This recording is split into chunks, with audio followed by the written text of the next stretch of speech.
Kaixo, ongi etorria, ikusiko dugu zenbaki errealen multzo edo tarte bat nola definitzen den eta nola adierazten den.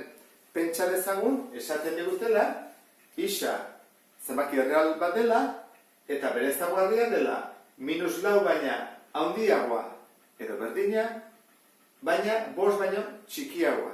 Ordan hori tarte bat da, multzo bat osatzen dugu. Nondik hasten gera -4tik? Zuzen errealean -4 hemen dago. Eta noaino 5 tarte.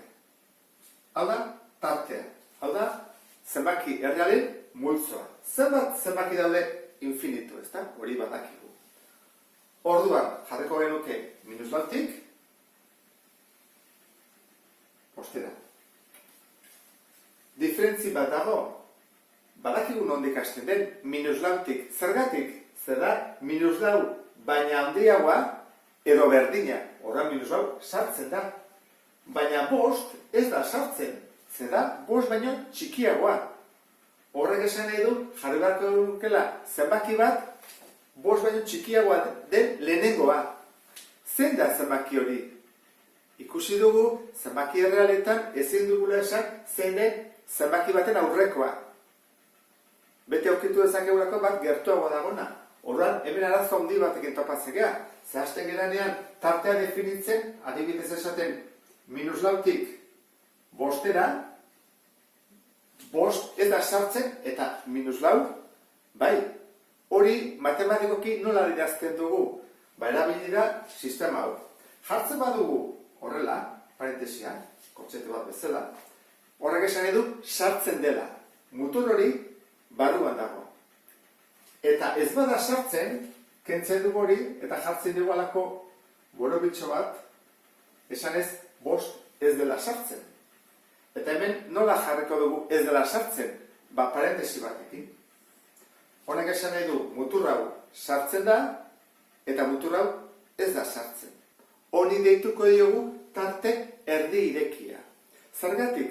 Mutur bat tartekoa delako eta bestea ez. Gertaiteke izatea tarte itxia edo tarte irekia. Noiz da tarte itxia? Bi muturrak tartekoak direnean. Adibidez, hau jarri beharrean, jarri batzen -2tik batera. -2 baina handiagoa edo berdina, eta bat baino txikiagoa edo berdina, izango litzake -2tik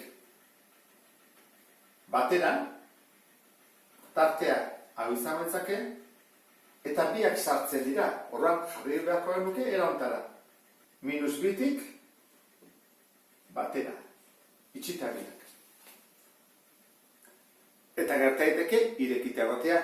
Adibidez, jarri beharrean hau, jarri izan bagenu -2tik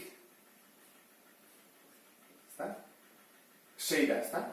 Eta esan nahi du, isak izan behar duela -2 baina handiagoa eta 6 baino txikiagoa, hori nola jarriko genuke? -2tik, gora jarriko dut, ez da sartzen, 6 tartea hau.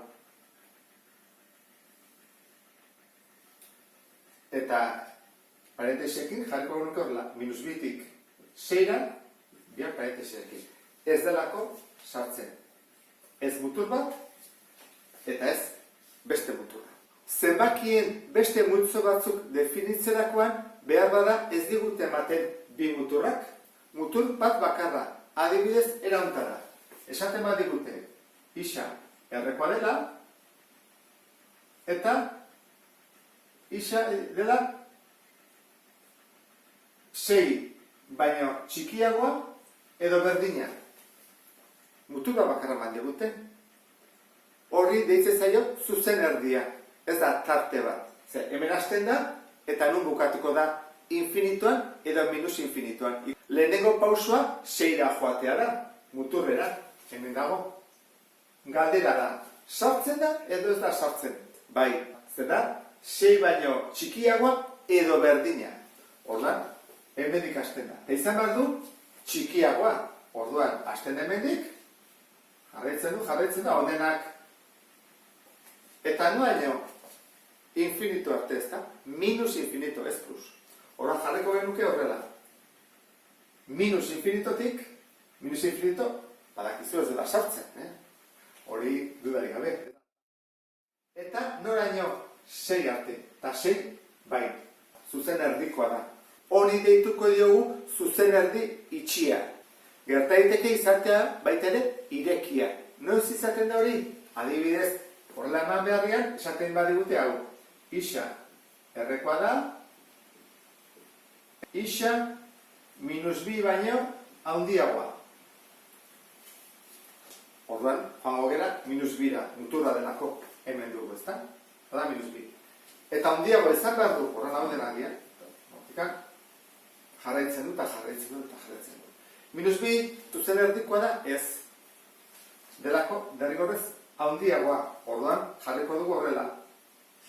Ezta, lehenen dugun bezala. Eta, definituko nuke horrela. Hasten da, minus bitik, noaino, infinito arte, eta ez da esatzen. Orduan, hauek dira zuzen erdiak. Bat, itxia eta bestea irekia.